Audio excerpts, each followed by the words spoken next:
ආයාලුවනේ මුලින්ම කියන්න ඕනේ ඉතින් මේ වගේ දවස් කියන්නේ ෆිෂල් අවස්ථාවක් නම් ඉතින් සුපිරි දවස් තමයි.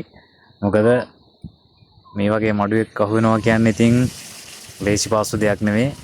මොකද රාත්‍රී ෆිෂින් කියන්නේ ඒක අමුතුම දෙයක්. ඉතින් අපි ඊයේ කරපු පොඩි මිෂන් එකක් තමයි මේක.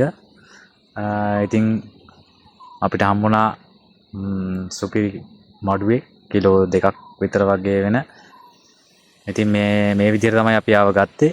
ඔයාලට දකින්න පුළුවන්. සුපිරි භාණ්ඩයක්. සුපිරි මිෂන් එකක්. අපි ඉතින් කීප දෙනෙක් එකතු වෙලා ගහපු ගේමක්. බලන්න කොහොමද කියලා භාණ්ඩේ. ගොඩ ගත්ත ගමන්ම තමයි අපි මේ වීඩියෝ එක ගේන්නේ. ඉතින් සුපිරි භාණ්ඩයක් බලමු. බලාපොරොත්තු වෙනවා ඉස්සරහටත් මේ වගේ කට්ටිය ගන්න. අපි ආයි වීඩියෝ එකකින් හම්බෙමු.